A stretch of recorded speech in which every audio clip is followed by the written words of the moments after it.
After hearing rumors about new home, this man made a chilling backyard discovery. Before we begin, make sure to smash that like button, subscribe to our channel, and click the notification bell for more amazing videos.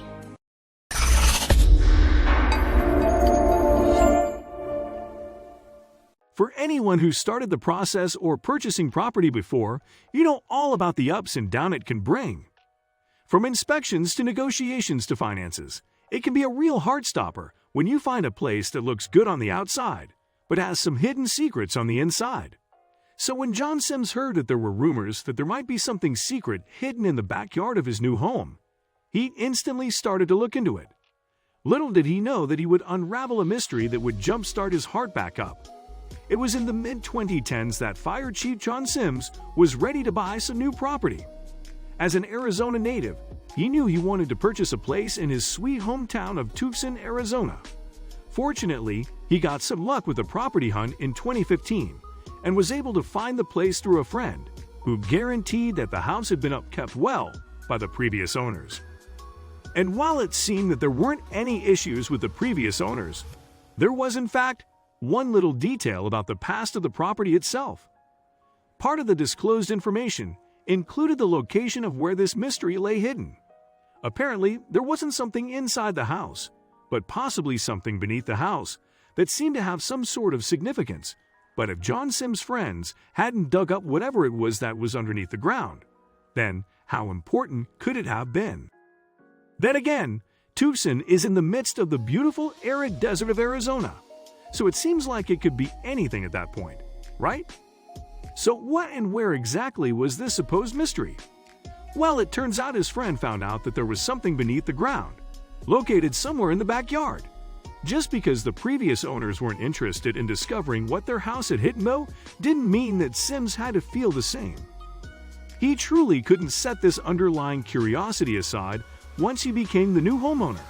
However, it wouldn't be until about half a year later that he would actually get a chance to dive in and discover. Tucson, Arizona isn't exactly known for its cool, shaded climate, and come the months of April to November, the temperatures can get really high. However, the unbearable heat truly hits come summertime. And of course, at the time that Fire Chief John Sims was getting ready to finally do some digging, the day was scorching up to extreme desert temperatures. Reaching into the triple-digit degrees, John wasn't necessarily fazed by this. After all, he was a fire chief for the fire department. If he knew how to handle anything, it was the heat.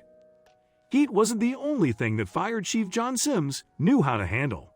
Although he wasn't sure exactly what it was that he was going to dig up, he at least had some idea of how to execute his plan safely. Or so he thought, at least. The eager, new homeowner started digging up a hole, and then another, and then another. But after digging up several shallow holes in the ground, he started to lose a little bit of hope. Nothing was for certain about what was in his backyard, or if there even was anything there to begin with. And so far, he wasn't finding anything except for dirt. John had spent some time under the sun digging up some holes, but so far, he had nothing to show. As devastating as it was to have ruined his brand new backyard for what felt like nothing, John didn't want to give up. He couldn't give up. He had this hunch in the pit of his stomach that he needs to keep going and change the course of his plan.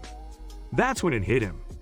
Perhaps there were some old records of the property that would have another hint, or maybe the answer to whether something was hidden in the backyard or not. Before getting a hold of the building records, Fire Chief John Sims' imagination started running wild. His gut feeling was telling him there was definitely something in his backyard. And not just anything, something significant that was clearly worth digging up. But what could it possibly be? Tucson, Arizona is quite close to Mexico.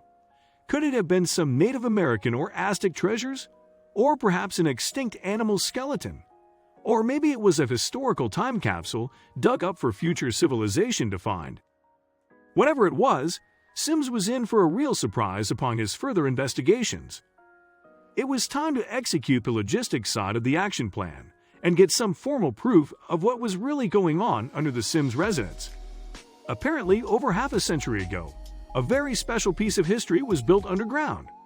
All Sims could think was, "I was hoping it wasn't a septic tank," he shared with Tucson.com. Whatever the blueprints were showing, though, was something historical from the Cold War period in the 60s.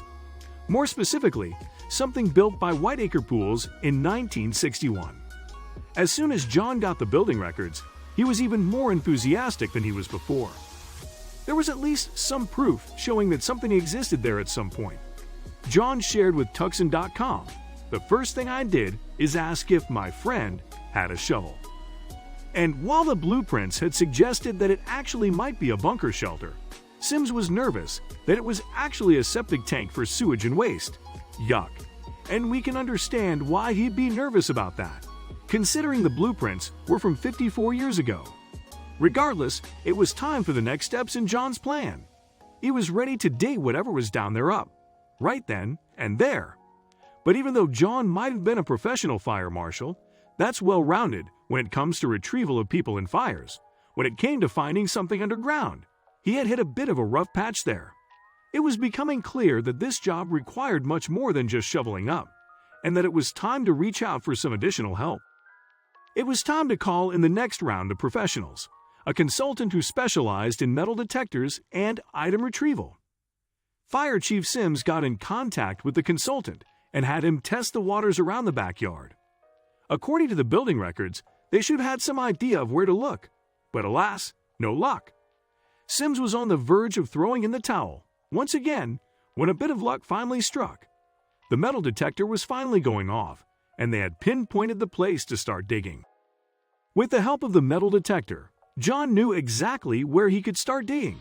He was excited that he decided to listen to his gut and follow through with the search, but still had no idea what to expect. He grabbed his shovel and got to work. Inch by inch, foot by foot, the dirt that once laid underground disappeared and transformed into a 3-foot hole in the earth. But the hole of dirt had revealed a round, rusted metal dome. What exactly did John just uncover? With sweat dripping down his back, the high temperatures of the desert didn't seem to matter once John had hit this big piece of metal buried below the surface. And he had no idea what it was that he had just found, but he was relieved to know that it wasn't a septic tank. John kept on digging up a bit more until he could identify exactly what it was he was dealing with. Finally, he uncovered the whole piece. He had found what looks like a heavy-duty entry door. How exactly was he going to open it? We mentioned that Fire Chief John Sims knew how to handle DEET, but that's not all he was equipped to manage. Because of his experience and background in both the rural and metro fire department, not only could he figure out how to prop open the door, but he was aware of all the possible risks in the situation. So before jumping down the rabbit hole of underground historic wonders, the chief made sure to be fully prepared beforehand. And as soon as he propped open the door, he couldn't wait to dive in. There it was, 36 inches below the Earth's surface, a mesmerizing piece of history. In order to prop open the door, he had done some more detailed digging to isolate it, and used his handy-dandy fireman skills to open it up. As he eagerly peeped down into the entryway of the door, he was able to see a spiral case leading to somewhere even deeper into the ground, building up his excitement even more than before. But before any more exploring, he needed to come up with his next plan of action. He might have been able to open the door without any extra help, but it wouldn't be so easy from the inside if something happened. If the lid fell back in, there was no way I could lift it from underneath it.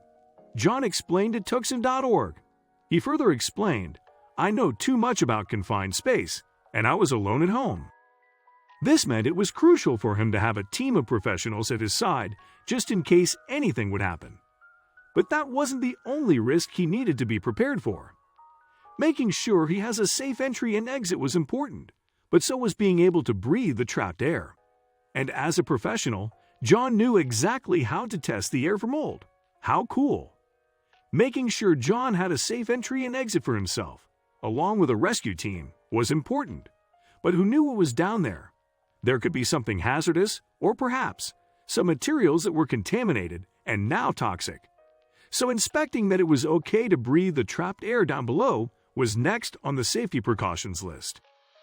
John did his inspections and got his team ready for their mission. It was finally time to unravel his new home's hidden history.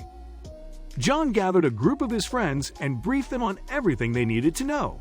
They were in uncharted territory and needed to be prepared for anything like getting trapped, a possible collapse, high temperatures, falling or getting injured, etc. Plus, this wasn't just some retrieval and rescue mission. This was something that John had started to build a passion for too. John took this very seriously, preparing for the worst and hoping for the best. But above all else, he was more than ready to travel down the hole. So what exactly did he dig up? He and his team devised a plan and were ready to take action. As John embarked on his journey, he realized that the structure was in fact what they had thought all along, and he couldn't believe it. It turns out the official records were correct, and that the structure built by Whiteacre Pools on John's property back in 1961 was in fact a fiberglass bomb shelter. While John descended to the depths of the shelter, his mind started to run wild with every single step that he took down. What was he going to find at the bottom of the stairway? Unfortunately, John couldn't make it very far on his first voyage down. The staircase had been so rusted and damaged from time, and it was far from safe to descend. I was really hoping it was going to be a little microcosm, a time capsule full of civil defense boxes, radiation detectors, and cots and stuff like that, John shared with Tucson.org. But John wasn't going to give up hope yet. He had already come so far, and there was major progress. It was time to come up with another master plan on how to proceed. The team hit the drawing board and started coming up with blueprints and plans to refurbish the stairs. With the heat and high temperatures, not only did the team need to make sure they were staying hydrated and working safely, but they were also concerned about how it would affect the bunker too. Although from what John could tell, the shelter didn't seem to have much more than dirt and rubble collected over the years. Still, the team set up a sonotube cardboard structure to make sure the cementing for the stairs wasn't going to interfere with, and a tent for themselves to work under. Just like we mentioned earlier, heat wasn't the only thing that was going to be a potential issue. That was it. This had officially become John's passion project. Once he transcended, or attempted to, down those steps, he was extremely excited to uncover this part of hidden history. The first focus was going to be on repairing the steps. How exactly? They built a stable structure with rebar and concrete in order to secure an accessible path. Next on the list was to get consultations and check in with engineers on how to go about restoring the rest of the bunker and structure itself. But his curiosity for what was down below was still aching, and as patient as he knew he needed to be, John still couldn't wait until he could actually get down there himself and check it out. The team had gotten the heat situation handled as best as they could. One thing down, another couple to go. For now, the stairs didn't seem like the best option for an entryway, so for the time being, they would use a ladder. However, since John was equipped to test the condition of the air, the team knew it was necessary to create a source of fresh air. In order to do this, they installed a special black pipe to funnel clean and fresh air. And last but not least, while using flashlights might be a fun touch, the team took a more practical approach to brighten up the cavern. They worked together and installed a power line to source electricity and lighting. What a brilliant team, right? And now it was time for the fun part. At first, John was nervous he would find a septic tank, then realized it was a bunker shelter, and was now ready to go down and explore what it actually would look like. John shared his initial thoughts with news channel KGUN9. I kind of thought it might have been a real cheap job like a storm drain just thrown into the yard with a little bit of the steps or something. However, once he actually went down, he was absolutely stunned by what he had just found. Overwhelmed with curiosity and excitement, John turned to the wonders of the internet for his next steps. He posted asking if anybody else had found a fallout bunker shelter in their backyards as well. And surprisingly enough, many people actually responded to him. It turns out that having them in the 60s was actually quite common. What with the situation during the Cold War? It was then that John realized that he wanted to completely renovate the place and honor its historic memory in a special way. Most of the concrete inside seemed to be quite intact, which meant that John only needed to focus on completing the stairway and securing the entry room. And surprisingly enough, the fiberglass wasn't actually attached to the ceiling that well, so John was able to rest and piece it off and create a cool planetarium feel for the space. Aside from that, the actual area itself was completely empty. Not even one piece of furniture was found. This left John a completely blank canvas to go crazy on and do whatever he pleased with ease. So what exactly was he going to do now? John spent the better half of 2016 working on the construction of the shelter. Whether it was cleaning it out, refurbishing the walls and ceiling, or collecting some items for decoration ideas. He even kept the social media ball rolling and started to keep people up to date on his milestones and achievements, including starting a GoFundMe page to help with the renovation costs along with involving the community in the project. After all, it was a piece of Tucson history. As he started to gain more and more attention for his grand historical find, people were wondering what exactly he was envisioning for this space. As far as what John's vision for the Fallout shelter goes, he's still unsure. He's had friends and members of the community suggest all sorts of ideas. If you have any ideas for what you would do with the space, we're sure John would love to hear about it. But what has the community so far suggested to him? John shared with news channel KGN9 that a lot of people said I should turn it into a wine cellar or a cigar bar. And while he seemed excited about those suggestions, there is actually one other thing he does have in mind that might be a cool idea. Let's face it, how would it be to have an actual man cave hidden 3 feet underground? I thought it would be cool to host some poker games down here. I think it would be a unique buy-in, John revealed in his interview with KGUN9. And while he's still debating on what he actually wants to turn this historical Cold War remnant, he knows for sure that he wants part of it to be some sort of museum or exhibit to display, educate, and commemorate what life was like back then. Vintage pieces are something that will always be cherished, and John is one of those people who truly value history. He has claimed that he definitely wants part of the shelter to include some form of a museum. Over time, he has been acquiring all sorts of how-to-survive guides from the 60s, emergency supplies from the Cold War era, and all sorts of other Civil War artifacts. Whatever John chooses to do, it's heartwarming to see how someone can get so inspired by keeping the history of our country from over half a century ago alive. Good luck, Fire Chief. Thanks for watching. Make sure you subscribe and smash that like button.